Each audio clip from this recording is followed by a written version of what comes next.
I wanted to give you two updates for this week and next week. First, the update for this week.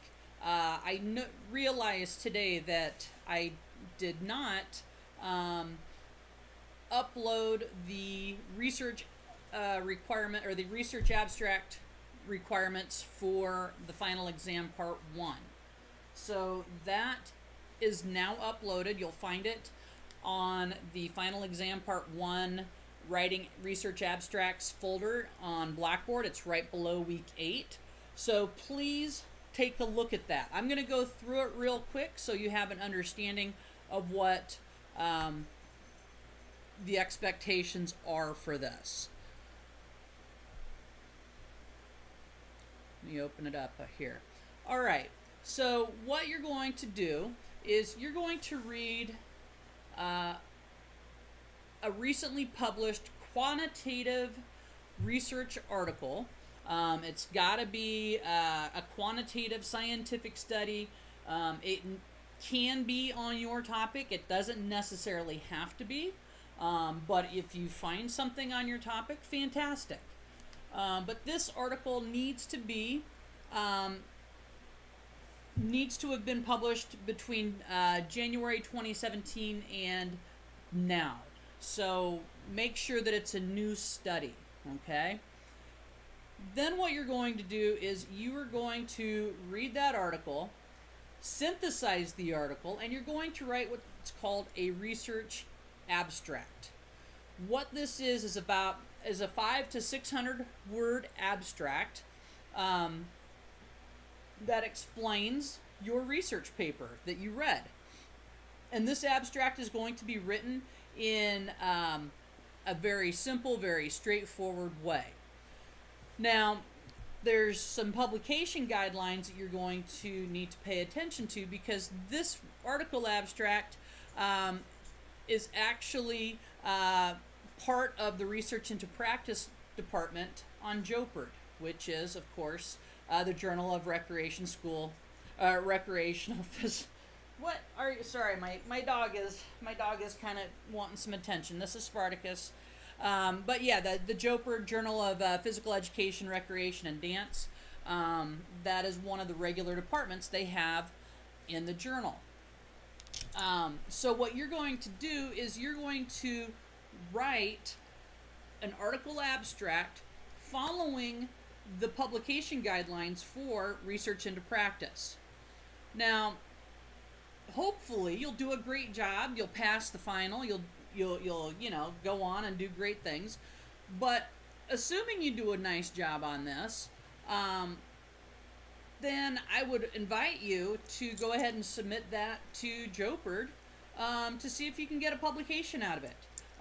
Both Dr. James and I got our starts with writing for publication in that department. So, take a look at that. Now, why this is good for you. All semester long, you've been synthesizing these articles in 12 steps so you could understand what you're saying. Well, now, for the final exam, you're going to actually have to write it out.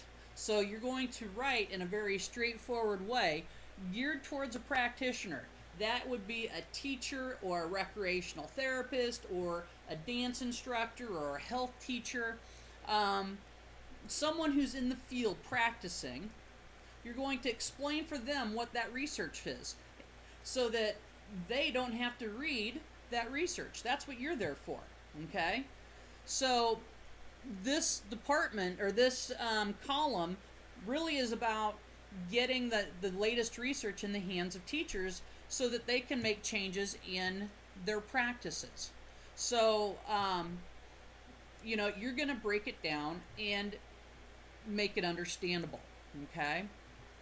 Now, since I've been doing this the last 4 years, I've only had one student take me up on this that I know of. I'm not sure if others have submitted after the fact, but I've had one student follow up, and she revised it like between August and September and got it submitted right away, and it was published by like January or March. So it was a pretty quick turnaround. So this is something that's kind of cool, but it's also very useful because it's a clear demonstration of your ability to communicate your understanding of that research. So, the extra feather in your cap is if you can get this sucker published. Now, if you don't care about that, fantastic. You've got a nice 2-page paper that you've got to do. Now, at the end of the exam part 1 guidelines, you'll see my submission when I was in doctoral school. This is my draft that I turned in to Jopard. So you have this as a guideline. Now, great big but. When I wrote this, it was APA 5th edition. You guys are in 6th edition, meaning that you need to make sure that you are following the headings and making sure that the headings look like they should for APA 6th edition. All right, that's a no-brainer. But basically, follow the format just as it is here.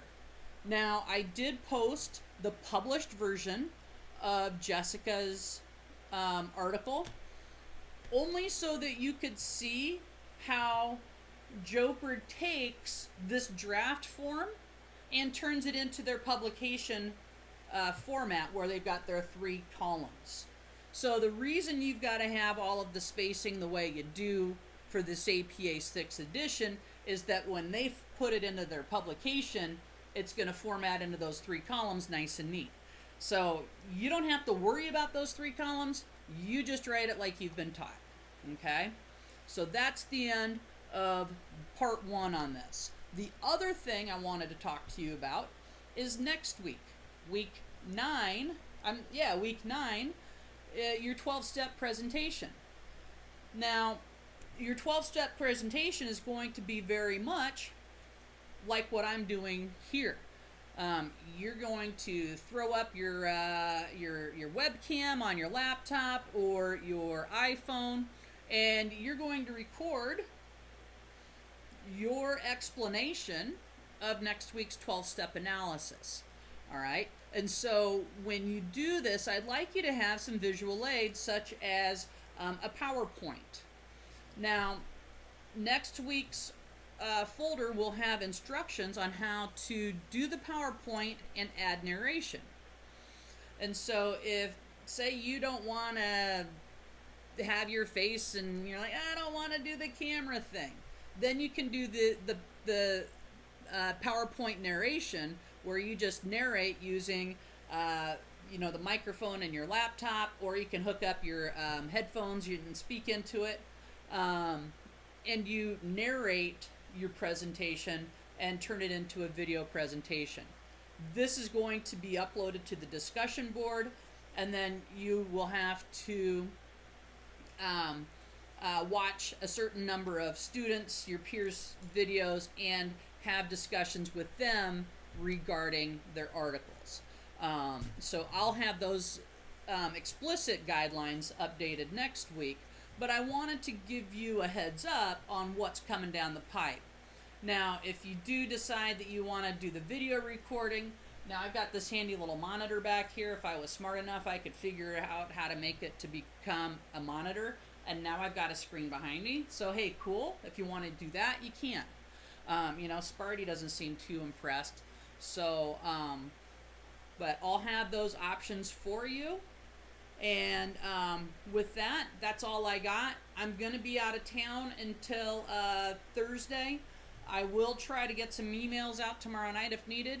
But, so I just wanted to give you a heads up. I may not be the most available between now and Thursday. So, get out there, enjoy the nice weather. I think the humidity and all the hot has finally broken, and now we can get out there and enjoy it. So, if you have any questions, post them in the hashtag asking for a friend forum, and I will try to do a better job this week getting back to those questions. Have a great one. See ya.